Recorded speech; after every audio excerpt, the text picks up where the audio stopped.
¿El juez Richard Concepción Carhuancho cometió algún tipo de error, como dice la resolución de la sala del juez Saguanay, para que haya sido separado de esta forma de los casos de Keiko Fujimori? Yo creo la verdad que soy un admirador de su trabajo y que la verdad me parece un juez tan valiente y tan clave en la lucha anticorrupción. Pero con mucho pesar debo decir que en mi opinión se equivocó. Se equivocó. Sí. ¿En qué se equivoca Concepción Carhuancho? En mi opinión hay un caso que es muy parecido, porque estoy escuchando a diversos colegas, especialistas, he escuchado incluso también al doctor Avelino Guillén decir que él se ha referido a su propia resolución. A ver, hay un caso casi calcado, que es el caso del juez Barreto, año 2001. Ya. Fallo del Tribunal Constitucional del año 2004. El doctor Barreto en ese tiempo era juez anticorrupción. Le toca conocer un caso, una denuncia penal de contra Vladimiro Montesinos y otros del Fujimorato. Estamos hablando de ese el primer sistema anticorrupción que se genera en el Poder Judicial. También conocía casos muy paradigmáticos, etc. Y él considera que jurídicamente los hechos que le había denunciado la Fiscalía no eran delito. Entonces él decide no abrir el proceso. Jurídicamente él defendía su posición y decide no abrir el proceso. La Fiscalía apela, para hacerte corto el cuento, la sala revoca y le dice, no señor, usted abre el proceso. Entonces no sé si te acuerdas. Exacto, no, usted abre el proceso, eso sí es delito, abra usted el proceso. Entonces, CPN Radio, no sé si te acuerdas de ese tiempo. Por supuesto. CPN Radio también igual, lo entrevista y le dice, oiga señor, la sala le ha enmendado la plana, le ha dicho usted que abre el proceso, ¿qué cosa es lo que ha pasado? Y por eso te digo que es casi idéntico, porque él se refiere a su propia resolución. Entonces dice, cuando yo he dicho en mi resolución que eso no es delito, yo soy respetuoso de lo que dice mi superior jerárquico, pero yo me mantengo en mis 13. Para mí eso no es delito. Es muy parecido. Es muy parecido porque se refiere a su propia resolución, algo muy parecido. Claro. Es más, hasta peor creo que esa, porque él más bien el proceso, él se había visto obligado a abrirlo y todo lo demás. Lo sanciona la OCMA. Entonces él se ve obligado a interponer un amparo y llega al Tribunal Constitucional. Entonces es el primer caso del Tribunal Constitucional, año 2004, donde el tribunal dice lo siguiente: no puede emitir libremente opiniones un juez como lo haría cualquier ciudadano común. El juez está obligado a tener neutralidad aun cuando en su fuero interno se incline por una posición particular de ser el caso. Eso lo dice el tribunal el 2004. El 2004. Y calza o sienta precedente. Sí, porque después es ratificado este criterio. En el año 2009, Jaime, sale la ley de carrera judicial, en donde en la ley de carrera judicial se establece que es una falta muy grave que un juez dé declaraciones sobre su propio caso. Entonces, eso es impugnado ante el tribunal. Y el tribunal resuelve, ratifica el criterio del año 2004, que ya había sido 5 años después, año 2009, y establece solamente 3 excepciones en las que los jueces pueden hablar a la prensa. ¿Cuáles son? El primero es cuando su caso esté concluido con la autoridad de cosa juzgada. Y en este caso el de... No, pues está en medida cautelar de prisión preventiva y él es el juez de la investigación preparatoria. Pero ya no había dictado prisión preventiva contra pero el caso sigue abierto Fujimori. porque él acompaña la investigación preparatoria. ¿No es que el caso ya había pasado a otra instancia? No, para nada. Si bien es cierto... porque claro, a ver, le faltaban cosas y de hecho se han quedado cosas pendientes. De eso vamos a hablar en un momento. No, y además porque recordemos, y para que todos los televidentes nos puedan entender, la investigación la conduce y la dirige el fiscal. El rol del juez es el de acompañar, por eso se le llama juez de garantías o juez de control, porque es el juez que te acompaña en la investigación y es el que autoriza los allanamientos, las incautaciones, las intervenciones, las prisiones preventivas y todo lo demás. ¿Qué es lo que hemos visto? Entonces, como él acompaña, él señalar de que él, porque es textualmente lo que dijo aquí en RPP, lo tengo acá, él dijo, esto no ha hecho otra cosa que confirmar la captura del Ministerio Público que afecta gravemente su autonomía, y ahí dice, como lo dije en mi resolución de prisión preventiva, pero se refiere a su resolución, pero habla a partir de un hecho concreto que no estaba en su resolución. ¿Cuál? El de que votaron a los 2 fiscales, pues. ¿Te acuerdas? Ya, pero a ver, ahí vamos al detalle, al detalle. Yo siempre digo que el diablo está en los detalles. Sí, claro. En la resolución de prisión preventiva a Keiko Fujimori, Concepción Carhuancho dice, afirma, pero no sé si los términos son en condicional o no. Esa también es otra exquisitez. Sí. Dice que el fiscal de la Nación, ¿no?, está o es controlado por la bancada de Fuerza Popular, de acuerdo a los chats La Botica, y a testimonios de testigos protegidos. Para ilustrar a la gente eso que está en la resolución y que en RPP, el 1 de enero, a la tarde, en el programa Conexión, él dice: lo que estoy diciendo en mi resolución, lo digo aquí y ahora. Está confirmado, dice. Para el ciudadano común y corriente, ¿dónde está el problema si él está diciendo lo mismo de su resolución? Muy buena pregunta, te la voy a responder de esta manera. La Corte Suprema dice que cuando un juez dicta una prisión preventiva, la dicta sobre la base de una sospecha grave y consistente. Pero sospecha. ¿Ya? ¿Correcto? Cuando el juez Concepción Carhuancho me dice, esto no ha hecho otra cosa, le hace el despido de los dos fiscales, Vela y José Domingo Pérez. Fue 1 de enero, Vela y Pérez estaban fuera. Dice, esto no ha hecho otra cosa que confirmar la captura del Ministerio Público que afecta gravemente su autonomía. Lo dice aquí en esta emisora, RPP. Sí. Citando textual. Sí. Yo Entonces, lo escuché. cuando dice eso, ya estamos transitando de la sospecha que él mismo ha declarado en su resolución de prisión preventiva a una afirmación concluyente, porque si no, ¿cómo entiendo yo confirmar la captura? No sé si me dejo entender. Sí.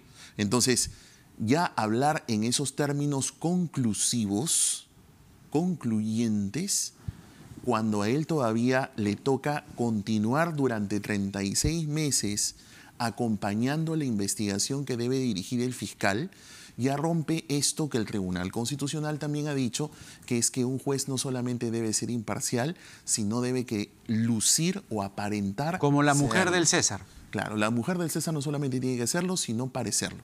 Pero yo te digo otra cosa, Jaime. Mira que yo además me declaro admirador y felicito siempre el trabajo tanto del juez Carhuancho como el del Concepción Carhuancho, perdón, como porque de los fiscales. Además, en procesos tan complejos. No te puedes exponer. Y además que revisten enfrentar a grupos políticos que tienen sindicación de lavado de activos y de manejos turbios de dinero, con el liderazgo de una casi que fue presidenta de la República, jefa del partido de oposición con más número de congresistas en una bancada, que a través del chat La Botica uno evidenció cómo se protegía al fiscal de la Nación y todas las cosas que nos hemos enterado. Un juez del perfil de Concepción Carhuancho, un fiscal como José Domingo Pérez, no me vas a negar tú que eres un abogado tan distinguido que era necesario.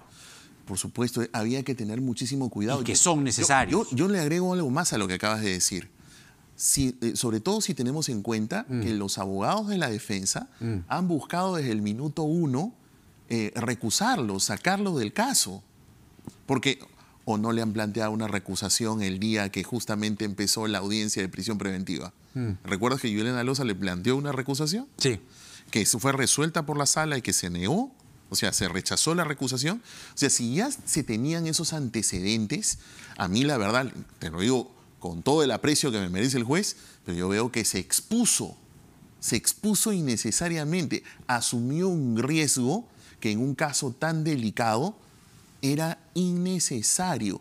Los fiscales y los abogados nos peleamos, si me permites la expresión, hasta nos decimos la vela verde dentro del juicio y fuera de aquel, porque nos declaramos a la prensa, lo mismo hacen los fiscales, pero es porque somos partes contrarias. Explícame pero una cosa. El tercero que juzga no puede hacer eso. Pero explícame una cosa, a ver, para ilustrar al público. Esta sala está compuesta por 3 magistrados. Los que han resuelto. Sí, los que han resuelto la salida de Concepción Carhuancho. Claro. Uno de ellos es quien la preside, que es el juez César Saguanay. ¿De acuerdo? Pero las miradas, las alertas incluso, se han colocado sobre la magistrada María Jessica León. León Yarango. Nosotros recordamos aquí ayer que en el caso de la señora León Yarango apareció vinculada, ¿no es así?, a el señor Inostroza. y apareció no solamente en fotografías en el cumpleaños del señor Inostroza, sino también en el chat Amigos de Cecita Arache, donde hablaban, ahí estaba el señor Concha, en fin. Hechos que hemos visto todos. Hechos que no revisten una condena a la señora León, pero son hechos que cuando menos, a mi juicio, merecieron que se haya inhibido. La teoría de la apariencia. Pero la apariencia, lo mismo que estamos hablando. La mujer del César no solamente tiene que ser, sino parecer. Totalmente de acuerdo. ¿Cuál es el problema? Que esta señora León haya sido la ponente de esta resolución. Muy buena pregunta. Para empezar, yo estoy de acuerdo en que, bajo la teoría de las apariencias... Que es lo mismo, ¿no? Es lo mismo que le achacan a Carguancho. Ella no tiene... que ella se aparte por decoro no significa que ella esté admitiendo una culpabilidad o algo por el estilo. Simplemente lo que ella misma está señalando como ponente, y que en realidad no lo ha dicho ella, sino el Tribunal Constitucional, porque es el Tribunal Constitucional el que dice que los jueces deben mantener las apariencias además de comportarse con imparcialidad. Entonces, de ese punto de vista, yo al menos estoy en total acuerdo contigo. La señora tendría que, por decoro, apartarse. Sin embargo, recuerda que procesalmente, si no me falla la memoria, el fiscal Vela justamente planteó ya una recusación contra ella. Sí. Y esa recusación ya fue resuelta. Lastimosamente fue resuelta de manera negativa, es decir, no se le apartó a esa jueza. Ya. Entonces, si esta jueza no ha sido apartada porque otro tribunal declaró que no había lugar a la recusación, entonces, lamentablemente esa incidencia o ese trámite ya precluyó, es decir, ya se decidió. Para bien o para mal, ya se tomó una decisión. Entonces, para mí, la señora, para mí, para mal. Entonces, claro, la señora entonces está habilitada. Estaba habilitada para pronunciarse. Ya. Es como si un árbitro de fútbol decimos, oye, ese árbitro ha fallado antes contra Perú, no debería estar. Ya. La Federación Peruana de Fútbol lo cuestiona, sin embargo la FIFA dice, no, debe permanecer. Ya precluyó, o sea, él va a arbitrar el partido y punto, que es lo que ha sucedido acá. Entonces, lo siguiente es, ¿qué va a pasar con el caso? ¿Qué va a pasar con el caso de Keiko Fujimori? ¿Cuánto se puede o puede variar lo avanzado por Concepción Carguancho, que incluye la prisión preventiva a Keiko Fujimori, que incluye el pedido de prisión preventiva a Yoshiyama, pero él sigue en la Florida, se va a operar del ojo de nuevo y lo hemos visto en unas fotos en Walmart en la Florida? ¿Qué va a pasar con esos casos y cuál es el futuro de la investigación con el cambio de juez? A ver, lo primero que debemos decir para que además la colectividad esté... Eso es lo que más me interesa. Tranquila, es de que la salida del doctor Concepción Carguancho no afecta todo lo que él ya decidió. O sea, lo que ya decidió... Incluyendo la prisión. ¿Y si piden una variación de... Muy buena pregunta. ¿La prisión? Eso técnicamente tiene un nombre, se llama cesación de la prisión preventiva. Ese nombre medio extraño, los abogados somos expertos para colocar nombres extraños. No me digas. Cesación de la prisión preventiva en castellano significa que termine. Que cese. Que cese. De ahí. Que cese.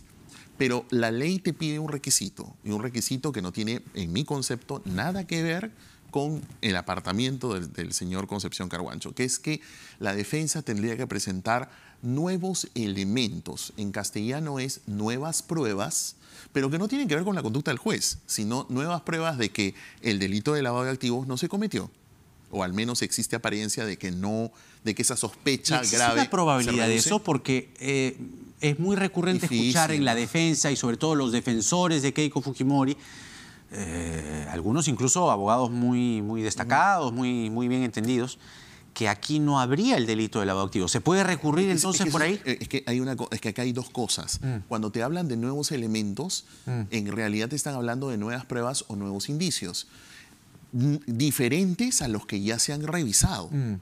Y en realidad en esta prisión preventiva se han revisado una cantidad inmensa de elementos, testimonios, pruebas documentales. Es que ahí viene la otra gran preocupación. Perdón, entonces todos esos documentos ya no se pueden volver a revisar, tienen que ser nuevos, deben ser, para que estén más claro. Si este papelito es el que está en el expediente y ya se revisó, yo no puedo volver a hablar de ese papelito, tengo que meter estos dos. No sé si me dejo entender. Sí. Ok, entonces a eso se refiere con nuevos elementos. Entonces, como estamos hablando de nuevos elementos, es decir, nuevas pruebas, nuevos indicios, lo que ha pasado con el señor Concepción Carhuancho no tiene nada que ver para una cesación. No sé si me dejo entender. Sí, entonces lo que... Digamos, la prisión preventiva yo al menos veo que no tendría mayor problema. Lo que sí puede variar o afectar es que hayan algunos... Vamos, para empezar, un criterio distinto, no sé cuán distinto. Criterio distinto sobre los casos que están pendientes, entre ellos Oré y Juliana Loza. Sí, no, porque yo te comento una cosa. Hace un momento dije que el rol del juez de investigación preparatoria, que en este caso era el señor Concepción Carhuancho, era acompañar la investigación. ¿Para qué? Porque cada vez que el fiscal necesita una diligencia o necesita establecer una medida limitativa, como por ejemplo, quiero hacer unas escuchas telefónicas, quiero hacer un levantamiento de secreto bancario telefónico, tributario, perdón, quiero hacer un allanamiento, quiero hacer una incautación, él no lo puede hacer solo, tiene que ir y pedírselo al juez. Y el juez te lo tiene que autorizar. Si la defensa se queja de alguna actuación irregular de la fiscalía, tiene que ir ante él. Entonces, probablemente los criterios, y ahí es donde eso sí podría tener impacto, es que el criterio del nuevo juez que se encargue del asunto pueda variar y te pueda decir, no, no te doy esta incautación, no te voy a dar Ahí va mi siguiente y última pregunta. Eso es lo que puede pasar. Ahí va mi siguiente y última pregunta y creo que ahí subyace y tiene base la preocupación de la gente en la calle, la que ha salido a protestar hoy. La preocupación de todos. ¿Es posible que aparezca un juez o que se designe un juez para el caso de Fuerza Popular en lo que queda y lo que le quedaba a Concepción Carhuancho por resolver, que tenga un criterio completamente distinto y que haga que todo lo avanzado por Concepción Carhuancho retroceda? No, es que no es para retroceder. Todo Jaime, es para lo de adelante. Es para lo que sigue. Ya, pues, pero lo que teme la gente es que venga un juez... Y que tenga criterio que diga, no, no te doy esta incautación. Claro, un juez que esté más pegado a la causa de Fuerza Popular, digamos. Un juez que no sea imparcial. Sí, por supuesto. ¿Puede pasar eso? Sí, claro. O sea, a ver, son 4 jueces de investigación preparatoria en la Sala Penal Nacional y tenemos 2 fuera de juego. Porque estamos hablando que el señor Concepción Carhuancho está fuera de juego con esta recusación. El señor Mendívil, hoy se ha anunciado en la tarde que lo han suspendido por 6 meses en la OCMA. ¿Quién queda entonces? Solamente quedan 2, una jueza y un juez, que según una nota que vi de la periodista Karen Barbosa, señalaba Karen en una nota esta tarde de que ambos jueces, uno proviene de Cajamarca, la jueza proviene de Cajamarca, el otro proviene de Tumbes, pero que ha tenido anteriormente pronunciamientos a favor de Fuerza Popular. Uy. Algo preocupante, pero yo acá debo decir una cosa. Lastimosamente, perdónenme, probablemente estoy con ese estribillo, pero es que para mí es una gran baja. Pero es una gran baja porque es como si nuestro capitán Paolo Guerrero, una fecha antes de un partido clave, se puso a jugar fulbito con sus amigos y se lesionó. O sea, no sé si me dejo entender. Creo que el público también lo entiende así. Creo que el juez no debió declarar. O sea, ustedes, los periodistas, hacen su trabajo, no es culpa de ustedes. No, nosotros hacemos las preguntas. Lógico. De hecho, cuando lo entrevisté aquí, él es el que se tiene que hubo medir. varias cosas que no me quiso contestar y yo lo respeté. Por supuesto. O sea, él, en un caso tan delicado como este, en donde los abogados van a buscar, como es natural, cualquier error, por eso es que digo, esto es una gran baja, pero es un error de él, lastimosamente. Doctor López, ha sido muy clarísimo, muy didáctico lo que hemos conversado esta noche. Como siempre, gracias por venir al programa. Y bueno, así está. Esa es la mirada jurídica, que es la que cuenta. Nos afecta a mucha gente en la calle también, pero es lo que se ha decidido. Vigilancia ciudadana, siempre. Vigilancia de los medios, siempre. Pero los procesos tienen que ser manejados de manera justa y con rigor, porque en el Perú de hoy nada está dicho. Viene Última Central con Tatiana Alemán. Nos vemos mañana. Chau, chau.